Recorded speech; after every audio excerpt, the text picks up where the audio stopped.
The Pittsburgh Steelers lose their first game of the season, losing 24-27 to the Indianapolis Colts on the road. The Steelers are now 3-1, and let me just say, the Steelers really beat themselves in this game. You could blame the refs, but let me just say, as a Steeler fan, the refs were bad on both sides. We look early in the game when the Colts had that roughing the passer call on Justin Fields. I thought that was a terrible call. And then, of course, later in the game, that Minka Fitzpatrick late hit or unnecessary roughness hit on the wide receiver down the sideline, I also thought that was a bad hit. Fitzpatrick was going full momentum 100%. He couldn't hold up, and it wasn't even that bad of a hit. That should not have been called either. But you can't keep blaming penalties. You can't keep blaming refs for this and that. We could have scored if we would have had that. We could have won if we would have had this. You can't keep doing that. We had a lot of mistakes today. It was very sloppy. Anthony Richardson, made some good throws. He was marching downfield, had a good drive for them to score first, but then he goes down. Alrighty, we take him out. Joe Flacco goes in. We have a lot of experience with Joe Flacco, of course, being a former Raven, and he just absolutely shredded through our secondary. Made him look like he was in his prime self. It was really bad for us. We couldn't even get into the backfield much. Their offensive line, the Colts, especially with that backup center they had, they were really locking us down. I get it, Alex Highsmith was out, but we thought really Herbig could pick it up, could step up. He was pretty quiet today. TJ Watt was also pretty quiet as well. And the Colts just ran all over us. I get it. It's Taylor, one of the best running backs in the league, but you can't let that happen. Offensively, we had some pretty bad snaps today. Now, whether that's Frazier's fault or Justin Fields' fault with the miscommunication, it can't keep happening. It's been like that all season, really. Just some bad snaps, bad communication, bad timing. That can't happen, especially at the end of the game, later end of the game. That just can't be happening. Justin Fields, well, he didn't do terrible today, all right? He had 312 passing yards and a touchdown, 55 yards rushing and 2 touchdowns. The only thing I have to say really for Justin Fields today is he just looks to run first a lot, misses some guys down the seam, misses some guys deep downfield, and I don't like that, right? He relies too much on his athleticism. I've been saying that all along, but he didn't play bad enough. I'm not blaming this on him. He tried hard. He does his best. Listen, I can't really hate. I love Russell Wilson. I want to see him in. But it's clear now that Justin Fields, this is his team. He's QB1. We're going to keep riding with him. But there's just some things that I wish he could do. Just stop looking to run first. I get it. He has legs. I get it. He could run. But one, if you look to run first, you're going to get figured out. And number 2, you're going to get hurt. We don't want to see that with Justin Fields. And you're also just missing out on big plays downfield if you look to run first. George Pickens fumbled today on the sideline, trying to hold onto the ball with one hand like he was in high school or something. He does that a lot. Holds the ball into one hand. Luckily, he did not fumble a lot more in the past. Finally got him today. And that was just bad play by him. Bad decision by him. That was definitely a drive that we were having a great drive with.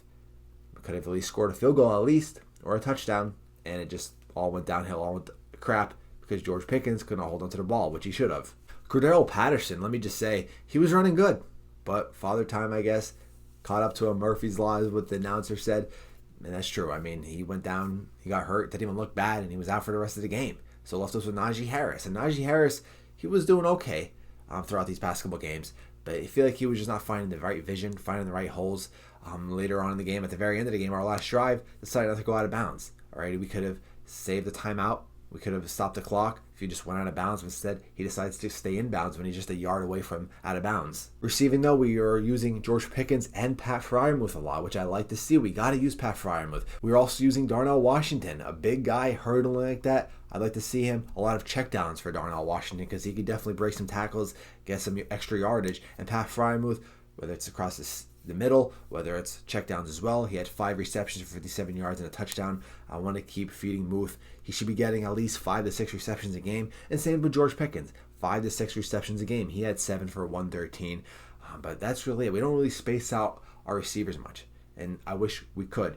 Alrighty, Calvin Austin, only 1 reception for 17 yards. Van Jefferson, only 2 receptions. Cordell Patterson, our running back, 2 receptions. Najee Harris, 3 receptions. Alright, so we only had, really, 3 receivers catch the ball today.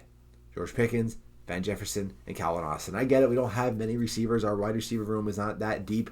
Hopefully Roman Wilson comes back next week. But I just wish we spaced the ball out more. We got to do that if we want to win as well. TJ Watt, like I mentioned, he was quiet.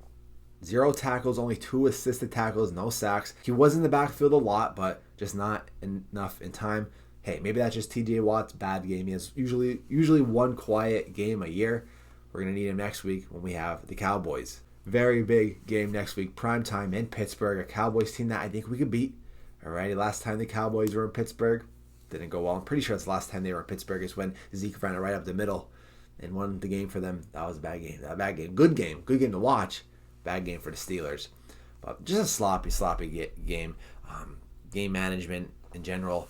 Coaching, you can blame. Offensive line, we got to figure it out too. It's just not good. Injuries, though. But I wish we could figure out the Broderick Jones situation. Our first round pick from last year, we got to figure that out ASAP. We got to figure out our offensive line ASAP. We got to figure out our snapping ASAP. Alrighty, we'll be all right. Chris Boswell, they kick a field goal today, of course. He's also a guy who scores his points. And a lot of our points came from just garbage time, kind of. I'm not really garbage time because it was a close game in the second half, but it was really coming from behind. We shouldn't have had that. We were leading a lot these first 3 games. Not the same with this case, but next week, Dallas Cowboys, prime time. We're going to win. We're going to be all right. Definitely a good game. No sloppy snaps. Let's look to space out the offense more. But 312 yards, though, not something to really see much these past couple of years. So I'm glad. I'm glad we can score 3 touchdowns. Our offense is definitely better. From the play calling to the quarterback, it's definitely better. And I'm definitely happy about that. Let me know what you guys think about that Steeler loss. It is what it is. Can't win them all. I knew we weren't going undefeated, and that's okay. We're going to beat the Cowboys next week. I'm out, guys. Peace.